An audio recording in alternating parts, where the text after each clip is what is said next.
Halla igjen, it's your boy LOM Tilbake med en ny video.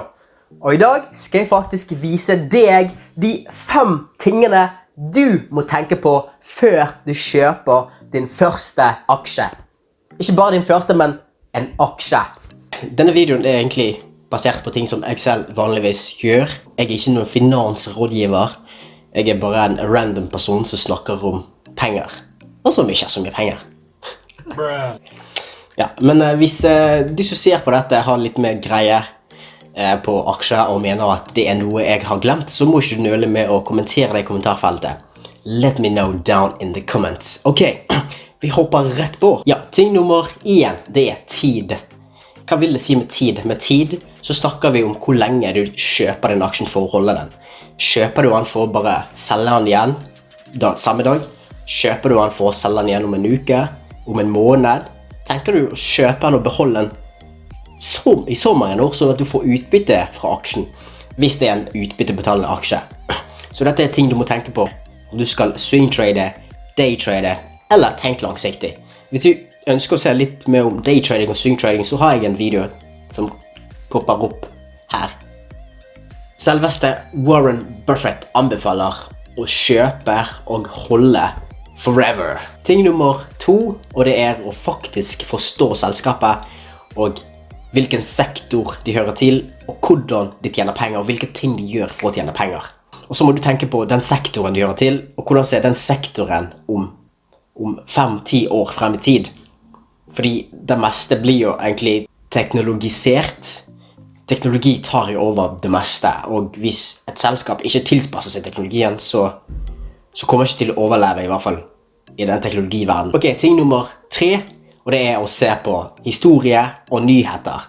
Igjen så sier vi at historisk avkastning ikke er noe garanti for fremtidig avkastning, men dette gir deg en liten pekepinn på hvordan selskapet oppfører seg I bestemte perioder. Du kan gjerne se på et selskap I 2018, 2008, 2009, nå under koronaviruset. Bare sjekk på før koronaviruset og under koronaviruset. Hvordan ble de påvirket? Og så gjerne om de utbyttebetalende selskap, sjekk på måtte de kutte ned hele utbyttet, måtte de kutte det vekk, eller måtte de kun redusere en liten del av det. Og det sånne ting du må tenke på hvis du en utbytteinvestor da I hvert fall. Et godt eksempel jo blant annet, jeg bare tar Norske Skog da, som skulle egentlig betale 6,25 I utbytte og måtte kutte det ned til 3,25. Det var ikke så svakt da, men en god del andre selskaper måtte kutte vekk hele da. Så du kan gjerne tenke på, ja, og hvor lenge har de betalt utbytte? Se på historien bak. Hvor tid, har det økt? La oss si at de begynte med utbytte I 2017. Ok, økte, eller går det enda ned? Hvordan er det? En god del selskap klarer å øke utbytte hvert år, da, så det noe positivt. Ok, ting nummer 4. Dette den beste tiden å kjøpe den aksjen? Og det kan du faktisk se på grafene. Hvis du tenker, åja, dette selskapet faktisk på sitt all-time high. Det det høyeste de noen gang har vært på. Og du går inn og kjøper da, og så faller aksjen plutselig ned. Og så vil det nok mest sannsynlig ta mange år før den aksjen tilbake på sitt all-time high. Og da må du vente på mange år før det kommer tilbake inn. Men noen gang så kan du kjøpe en aksje på sitt all-time high, og så fortsetter den bare oppover. Så du bestemmer selv om du vil kjøpe en aksje på sitt all-time high eller ikke. Og som jeg sa, all-time high det det høyeste punktet aksjen har noen gang vært på. I hvert fall, jeg tenker, før du kjøper en aksje, så må du faktisk see the bigger pictures. Se det store bildet.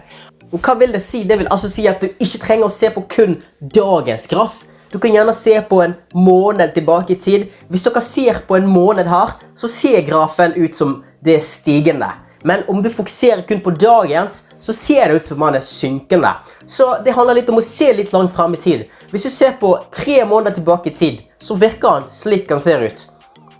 Jeg viser dette kun for at du skal se det store bildet. At du ikke trenger å bli fanget inn på dagens at, åja, han faller I dag, så kanskje det ikke så bra å kjøpe. Men hvis du tenker I lengden, hvis du tenker langsiktig, så han faktisk verdt å kjøpe. Fordi hvis du ser I det store bildet, så aksjen stigende. Så det derfor jeg tenker at du må se det store bildet. See the bigger picture Og så en annen ting igjen at du må studere grafene. Som du ser på denne grafen, så ser du at jeg har bunn og topp, markert med de linjene der. Bunn, topp. Topp, det motstand. På engelsk heter det for resistance. Og bunn, det støtte. Og på engelsk heter det support.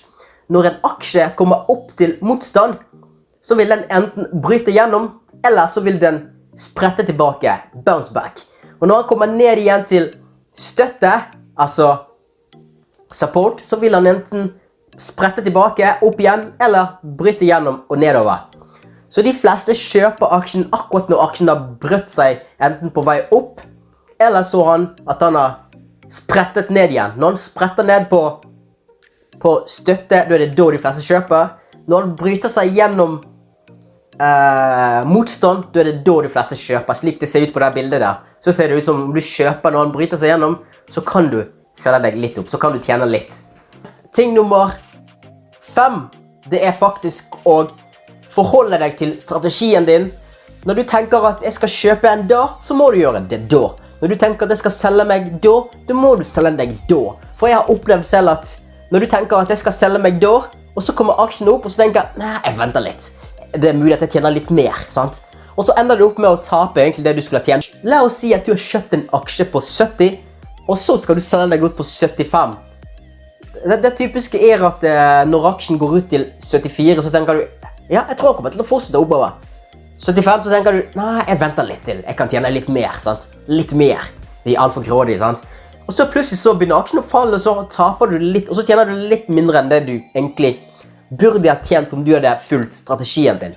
Det ikke alltid at strategien din vil funke til din favør, men hvis du holder deg til en bestemt strategi, så vil det gagne deg i det lange løp. I hvert fall tror jeg. Og et annet tips at du må aldri gå hardt inn, ikke gå all in, med mindre du veldig sikker. Men hvis du tenker at jeg ønsker 200 aksjer, sant? Og så tenker du at når den aksjen kommer opp ned til 70, så skal jeg kjøpe meg 200 aksjer. Det som jeg hadde gjort personlig, som jeg har gjort på en video før, det at jeg hadde sikkert kjøpt meg 100 aksjer, og så hvis aksjen hadde gått enda lenger ned, så hadde jeg kjøpt de resterende 200. Du deler opp slik du mener bra, men du må ha kutasje i bakhodet. Det betaler du faktisk som et gebyr hver gang du kjøper aksjer. Så det siste å ikke gå all in, og holde deg til strategien din, og hold følelser ut av gamet. Mindre følelser! Hvis du har funnet denne videoen informativt, ikke glem å like, kommenter, abonner og smash that like button for the YouTube algorithm. Og så ses vi på en annen video.